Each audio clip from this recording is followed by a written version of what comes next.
Drop the weapon, get on the ground. The voice cracked through the morning like a gunshot. Walter Hendricks froze in his doorway.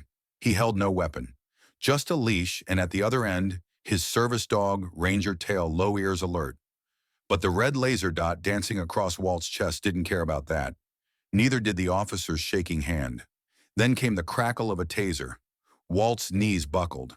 The leash slipped from his hand. Ranger barked frantic as his handler crumpled onto the porch. Moments later, the sound changed. The ground trembled. Humvees rolled in from both ends of the block. Soldiers leapt down and surrounded the street. And leading them was a general who recognized the man lying broken on the porch because years ago, that man had saved his life. Walter Walt Hendricks wasn't the kind of man who drew attention. At 69 years old, his presence on the quiet cul-de-sac in Cedar Grove, Indiana, was as constant and unobtrusive as the American flag he raised each morning. A retired U.S. Army Master Sergeant with over 2 decades of service, Walt had long ago traded combat boots for gardening gloves, but the discipline and quiet dignity of his military past still echoed in everything he did. Walt lived alone in a modest single-story home with a gray porch swing, a carefully trimmed lawn, and a golden retriever named Ranger, who rarely left his side. Ranger wasn't just a dog, he was a certified PTSD service animal trained to recognize Walt's night terrors, panic attacks, and long silences when the past crept too close. They were more than companions. They were a unit. Where Walt went, Ranger followed in perfect step, calm, attentive eyes, always scanning, just like his handler once did in a very different kind of terrain. He had lost his wife Ellen to cancer 8 years earlier. Since then, the house had grown quieter but not empty. Her photo remained on the mantel, and her rose bushes, the ones they planted together after he retired, still lined the fence. Walt found solace in tending to them. It wasn't just about the flowers. It was the ritual, the focus, the peace in repetitive motion, pulling weeds, checking soil, pruning thorns. Ranger would lie nearby, always watching. Most of the neighbors didn't know the full extent of Walt's military service. The deployments, the near misses, the medals he never mentioned. What they did know was that he was dependable. The type who returned your trash bin to the curb without being asked, waved to every passing school bus, and left a wreath at the local Veterans Memorial every November. He volunteered twice a week at the local VFW post, where younger vets respected him deeply, and older ones remembered him from service, a quiet leader who had seen too much and spoken little. He had a routine up at 6 a.m. Coffee brewed the old-fashioned way, 20 minutes of stretching, and a mile-long walk with Ranger before breakfast. His days were slow, steady grounded, and while the rest of the world sped past in a blur of headlines and distractions, Walt stayed anchored in something simpler: service, honor, quiet purpose. It was this steadiness, this predictable peace that made the chaos that followed so jarring. Because when the world came crashing into Walt Hendricks' porch, it didn't just shake the man, it shook everyone who thought they knew him. It was the kind of morning Walt Hendricks had lived for since retirement, quiet, familiar, unremarkable in the best way. The scent of fresh coffee filled the kitchen as he leaned against the counter in his well-worn flannel, savoring the first sip from his chipped army mug. Outside, the air was crisp. Spring was finally starting to show itself in Cedar Grove. A light breeze rustled the new buds on the maple tree out front. Ranger, his golden retriever service dog, sat patiently by the doortail, tapping the floor with steady rhythm. Their morning walk was part of the ritual, a slow mile through the neighborhood, down past the Veterans Memorial, and back again, just enough to clear the mind and ease the tension that sometimes crept back in before dawn. Walt glanced at the leash, then at Ranger. "You ready, partner?" he said with a soft smile. But before they could step outside, a sound cut through the morning stillness, loud, urgent, unnatural. Tires screeched just beyond the fence line. Then came shouting commands barked with too much adrenaline and not enough clarity. Walt frowned. He opened the front door cautiously, Ranger by his side, the leash already clipped. What he saw didn't make sense at first. Men in full tactical gear poured from black vans, rifles, raised faces obscured by helmets and masks. They weren't moving toward the house next door. They were coming straight at his police. "Search warrant hands where we can see them," someone shouted. Instinct took over, not panic, but training. Walt stepped onto the porch, slow and steady, lifting his hands with practiced calm. Ranger stood firmly beside him, ears perked but body relaxed. "This is my house," Walt said clearly. "I think you've got the wrong dog. He's got a dog." "Watch the dog," another voice snapped, cutting him off. Walt turned slightly just enough to feel the leash in his hand. Ranger had let out a low, cautious growl, not aggressive, just alert, protective. But that sound in that moment was enough to tip one of the younger officers over the edge. "Taser, taser, taser!" Walt didn't have time to plead, didn't have time to correct the mistake. The wires fired fast and unrelenting, striking him square in the chest. A crackling pulse of electricity tore through him, dropping him instantly. His legs buckled, the coffee mug slipped from his hand, and he collapsed onto the porch with a sickening thud. Ranger barked frantic, circling his fallen handler. His instincts shifted. No longer just alert, now in full protective mode. He stood over Walt, barking sharply, eyes locked on the officers, still moving forward.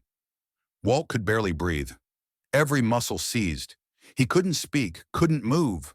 Only feel the cold porch beneath him and the blur of confusion in the air. This was no battlefield. It was his front yard. And in the chaos, the shouting, the lasers, the boots slamming into the boards of his porch, the leash slipped from his hand. Ranger remained loyal and unyielding. And with that single misplaced trigger, pulled the calm of Walt Hendrick's life, the steady peace he had fought to build, shattered like glass. The chaos that followed Walt Hendrick's collapse was swift, loud, and merciless. As he lay crumpled on his own porch, still twitching from the effects of the taser, SWAT team members flooded into his home like a storm surge breaking through a dam.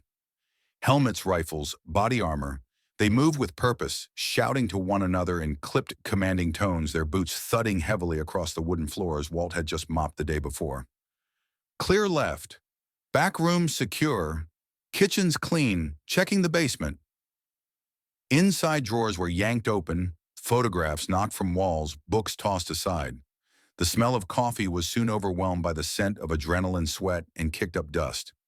Walt's house, a quiet, orderly place that hadn't seen violence since he left active duty, now echoed with military-style commands and the sharp bark of chaos.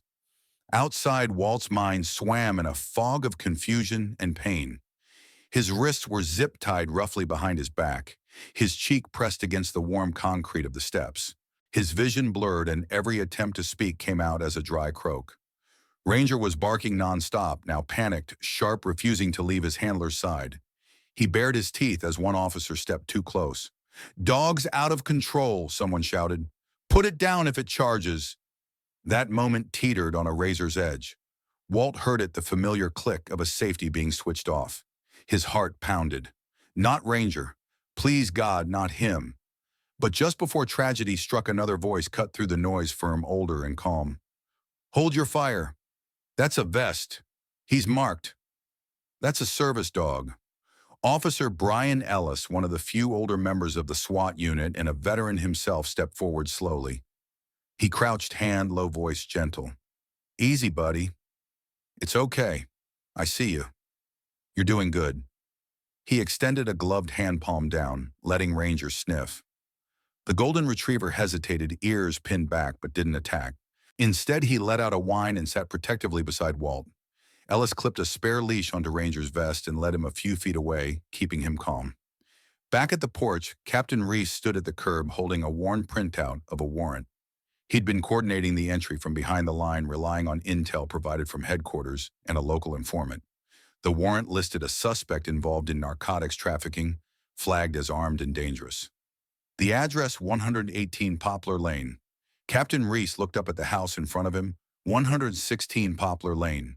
The numbers were faded but clearly painted on the curb and mailbox. He glanced at the file again, then back at the porch where an older man in a flannel shirt lay cuffed. His coffee spilled, his dog nearly killed. "God," Reese muttered, suddenly pale. "We hit the wrong house." He marched toward the steps, the sound of his boots almost drowned by the crackling radios and distant barking. As he approached Walt, who was slowly regaining his breath, he crouched, slightly expression. Grave. "Sir, I need you to know, we made a mistake." Walt looked at him with pain-glazed eyes, trying to understand. What? What house did you think this was?" Reese looked down at the file in his hand. 118. You're 116. Walt let out a sharp, bitter breath. You kicked in the door of a retired master sergeant because you couldn't read a mailbox. Reese didn't answer. He stood there ashamed and silent as the weight of the mistake began to settle like a fog across the block. Inside, the officers stopped moving. They knew. The tension didn't vanish, it shifted. What they thought was a takedown of a dangerous criminal had just become something else entirely, a public humiliating disaster. Even as his muscles spasmed and the taser's sting shot fire through his chest, Walter Hendricks had managed to do something that would change everything. He tapped the side of his phone with one last twitch of his hand. It had been in his shirt pocket, rigged with voice activation, a small habit he picked up after a rough panic attack 2 years ago. A precaution, just in case. The message that sent out was garbled, desperate, but enough. It's Walt. My house. Something's wrong. They think I'm help.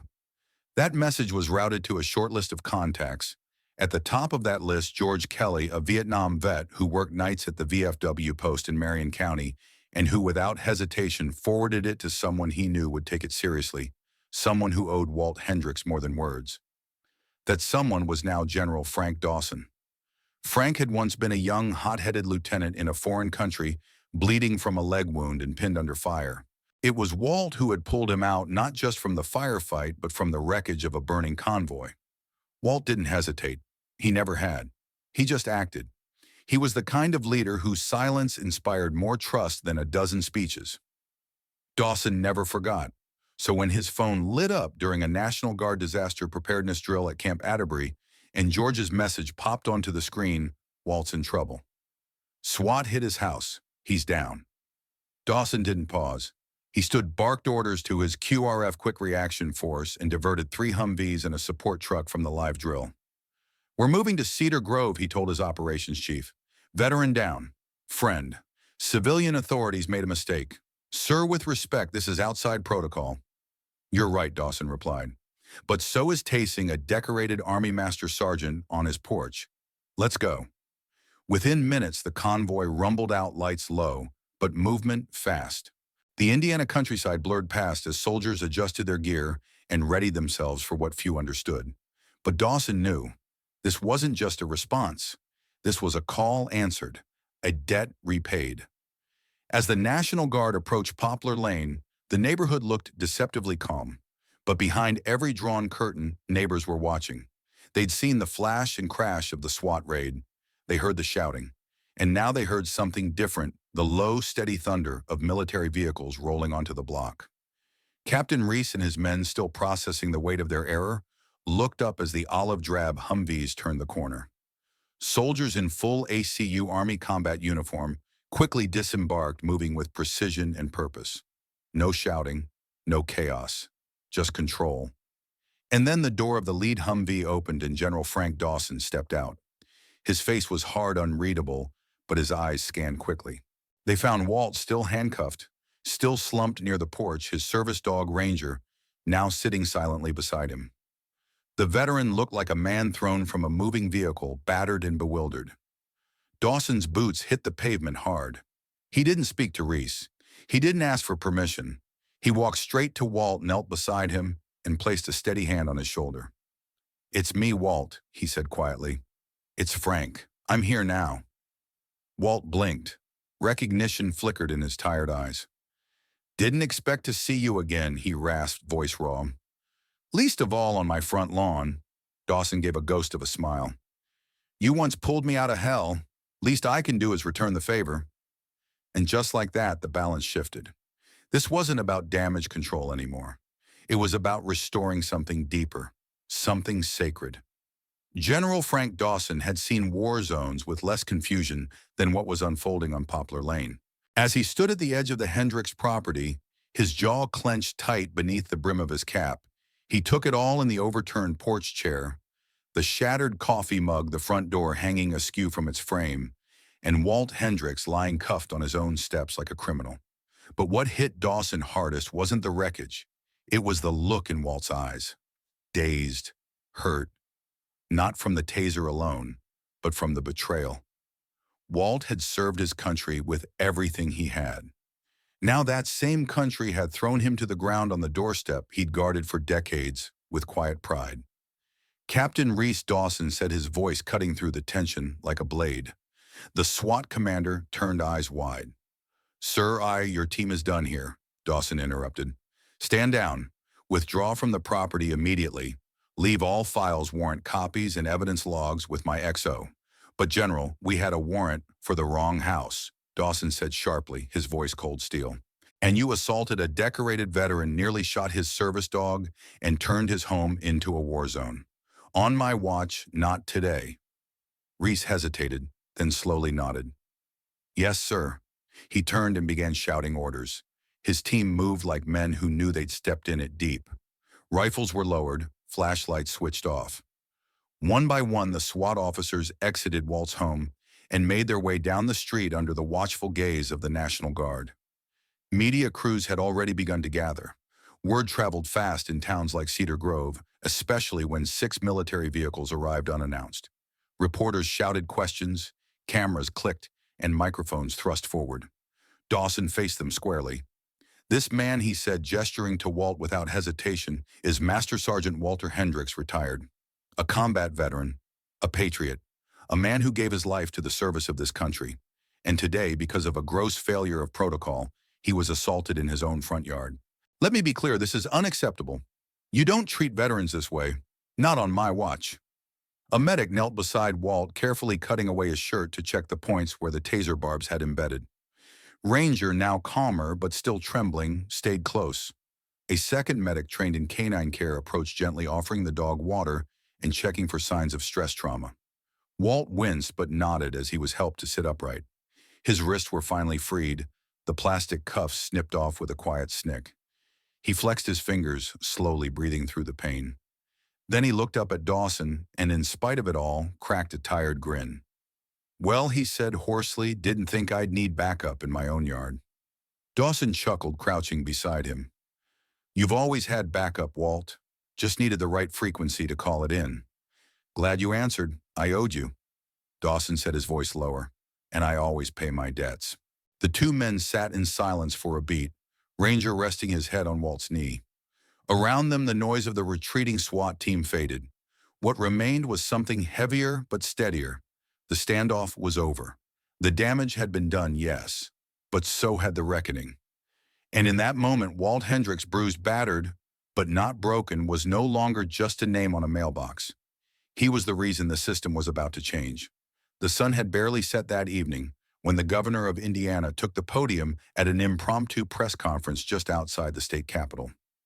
The flags behind him fluttered gently in the warm breeze, but the mood was heavy.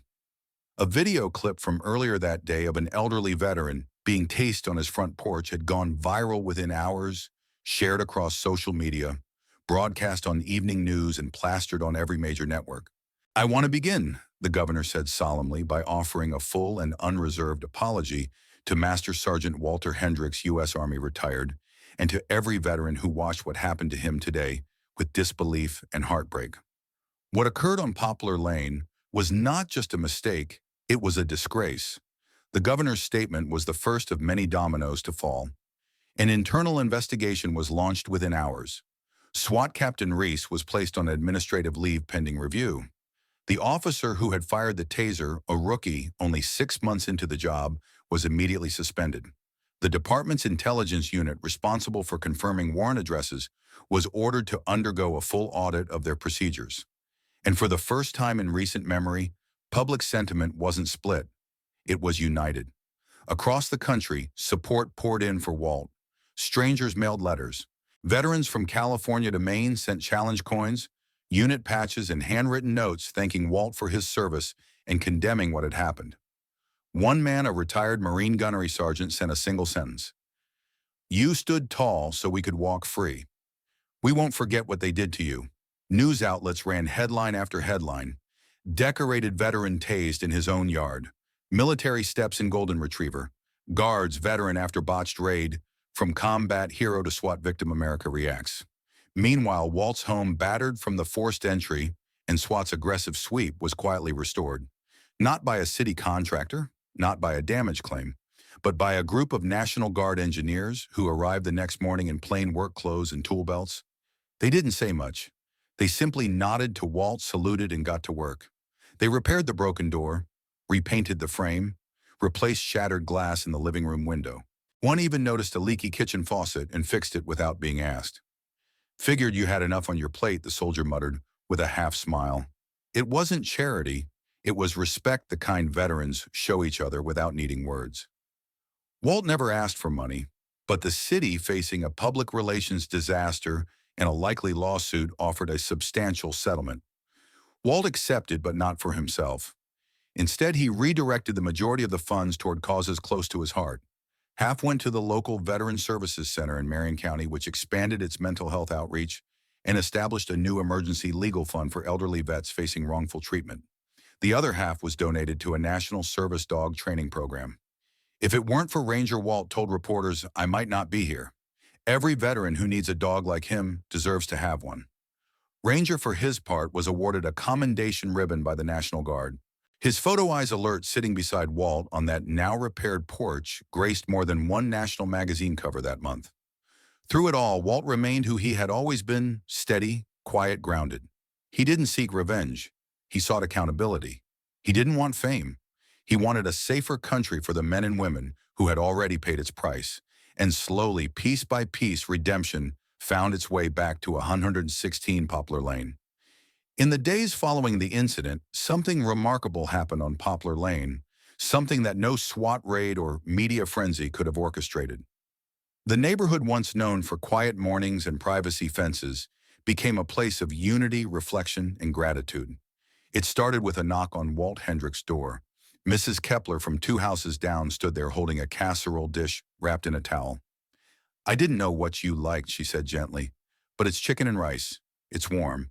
She didn't stay long, just left the dish and squeezed his arm. Later that afternoon, the Andersons brought apple pie. Then came lasagna, cornbread, a stack of handwritten cards from the community church down the road. By the third day, Walt's dining table was covered in thank you notes and leftovers. A small hand-drawn poster taped to the window read, "Welcome home, Mr. Hendricks." But it wasn't just food that came pouring in. It was presence. Every evening around dusk, a small group of neighbors began to gather at the edge of his front lawn. Some sat in folding chairs. Some stood in silence. A few brought candles. They didn't chant or protest, they just stood vigil. For a man they had never truly known. For a wrong that struck deeper than just an address mistake. And then there were the children. A group of local kids, no more than 10 or 12 years old, had watched the aftermath unfold from their porches. They saw the military vehicles, the news vans, the man with the dog who suddenly became a name everyone knew. So, led by a local scout leader, they decided to do something simple. They brought shovels and seeds. Under the warm spring sun, they gathered in Walt's front yard and began planting flowers. Yellow tulips, purple pansies, a few bright marigolds. They worked quietly, respectfully, as Ranger watched from the porch, head tilted, tail flicking gently against the steps. One of the little girls, her blonde hair tied in pink ribbons, stepped up to Ranger with a small bouquet. "For being brave," she said, and set the flowers gently at his paws. It wasn't long before the National Guard returned, this time with no mission except to honor. In a small, informal ceremony held right there in Walt's front yard, General Dawson presented Ranger with a custom medal and ribbon for loyalty in the line of fear. Ranger sat proudly, vest polished, tail still, as the medal was gently clipped to his collar. The crowd applauded. Some wiped away tears. Walt, standing beside his old comrade in arms, didn't say much. He didn't have to.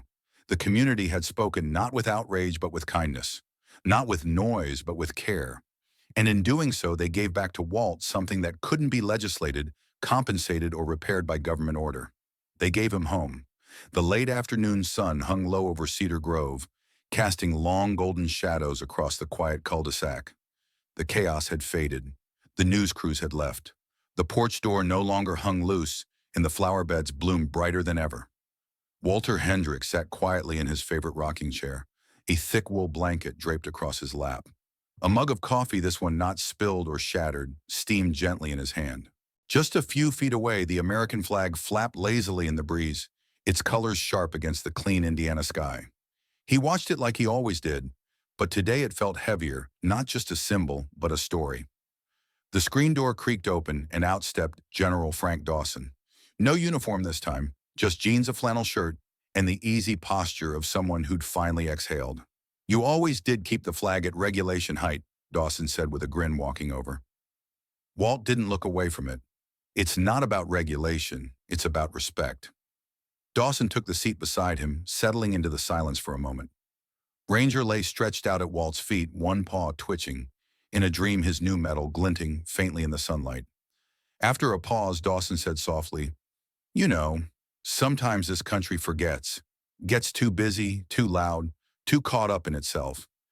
But every now and then something happens and it reminds us who the real heroes are." Walt nodded slowly, still watching the flag. "We're not heroes," he said after a long breath. "We're just the lucky ones who made it back."